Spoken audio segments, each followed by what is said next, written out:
Hello, students. Welcome to week 3. We'll be getting into gross income inclusions. I'm going to share my screen. We'll go through the PowerPoint.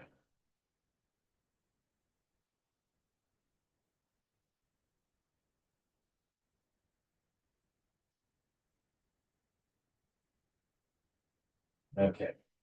Chapter 3, gross income inclusions. Learning objectives for this week. Explain the difference between the economic, accounting, and tax concepts of income.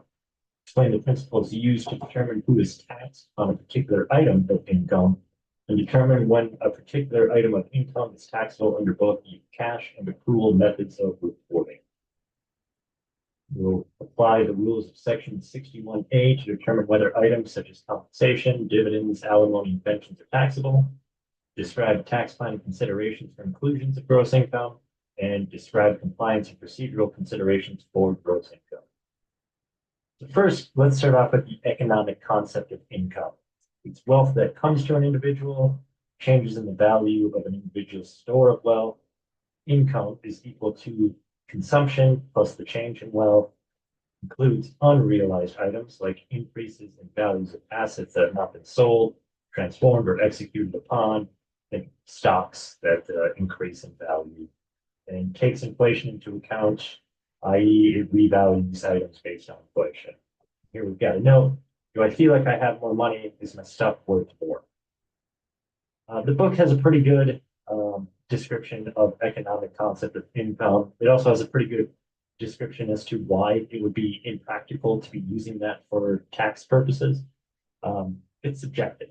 It's, it's the change in wealth. So I buy a painting for $1 million, and 10 years later, I get someone that comes in and appraises and says, you know what, now it's worth $2 million.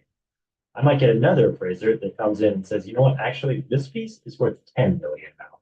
It's subjective. It's how do you measure that in terms of tax? It's too subjective. It's not concrete. It ebbs and flows.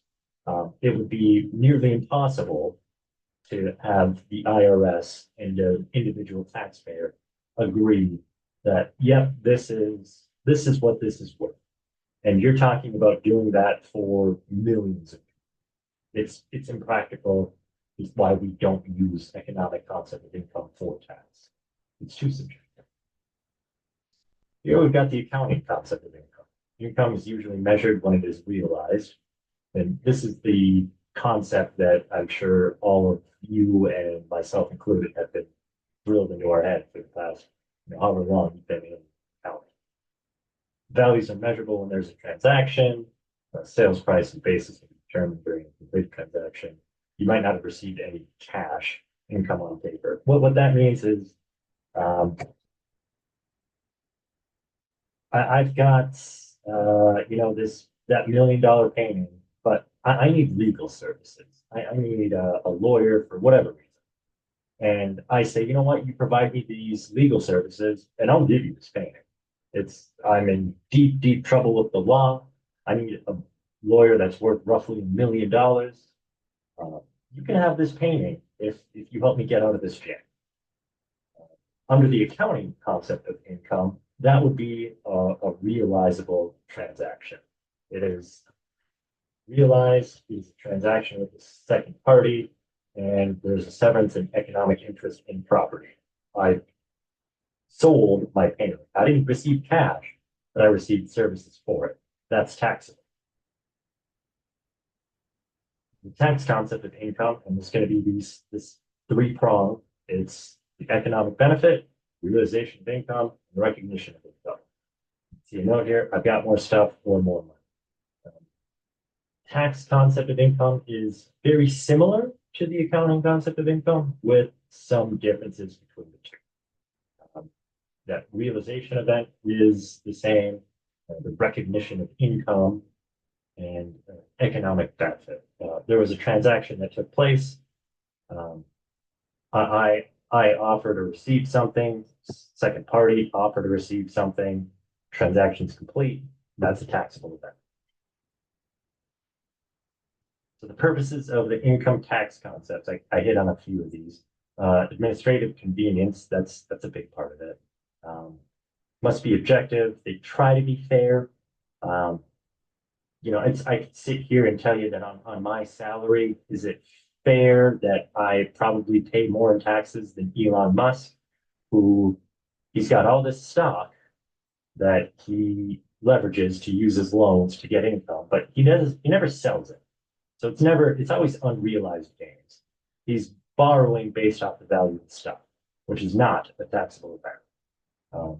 Is that fair? It's, you know, it, not everyone's going to be happy with any system. So I think it's as fair as it can be. Um, Wherewithal to pay. Tax should be collected when you are in the best position to pay. So installment sales versus prepaid revenue. Installment sale. That is a sale that happens over multiple years. It happens in various payments over the course of years.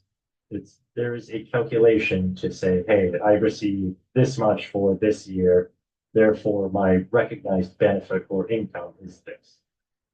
Whereas prepaid revenues, if you look on the book side of things, that would be not recognized as income in current year. Let's use 2023.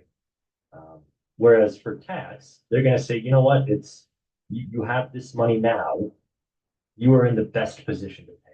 You have the wherewithal to pay, so you should pay on this now when you actually have the money. If you pay when the income is officially recognized, you might not have the money.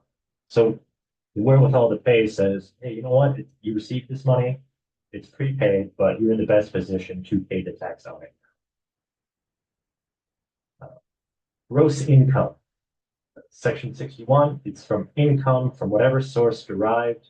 All accessions to wealth are considered income unless specifically excluded. And this includes the fair market value of goods or services received in barter transaction. From whatever source derived is the most important part of this. It does not, the phrasing is purposely vague. If, I'll use Al Capone, right? What did Al Capone get caught for? He wasn't paying his taxes. You don't mess with the IRS. He was receiving income from illegal activities, and he didn't report it. Section 61 says this is income from whatever source derived. This is tax evasion. This is tax fraud. You can't do that. It was illegal, but he should have been reporting that income. We've got a list of gross income items per section 61 here. Wages, business gross income, gains from property sales, rents, royalties. I'm not going to read through all these again, but keep a copy of the slide, print it out if you have to. Here you're going to have everything that's included in gross income.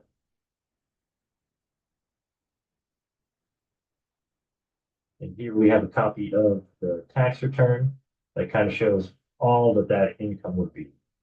Tax exempt interest, taxable interest, dividends, IRA distributions, Social Security benefits. Here we got more. Here's Schedule 1, adjustment to income. We covered this last chapter. This has some deductions, above the line deductions. And here you can see, yep, we got rental real estate. Yep, that's part of gross income.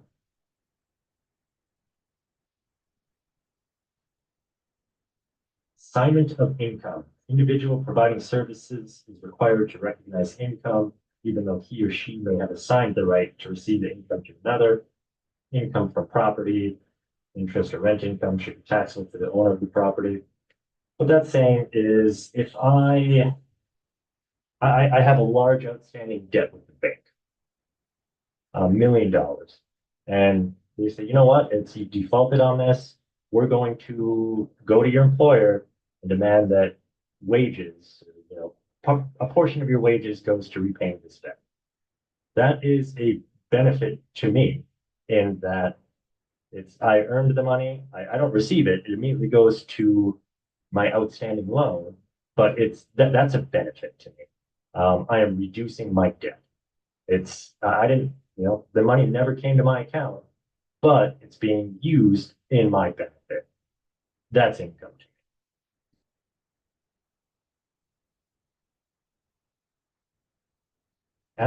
Allocating between married couples. Common law states that income tax to spouse who earns the income, that's in 41 of the states.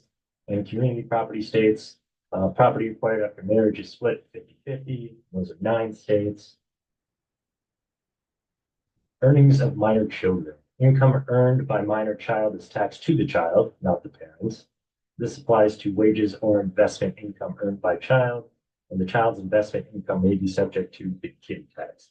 We covered that last chapter. We've got some notes and some documents on that in Brightspace. So check that out if you're still confused about the calculation of kitty tax. Well, I think I'm going to pause this video here. We'll get back into it next time.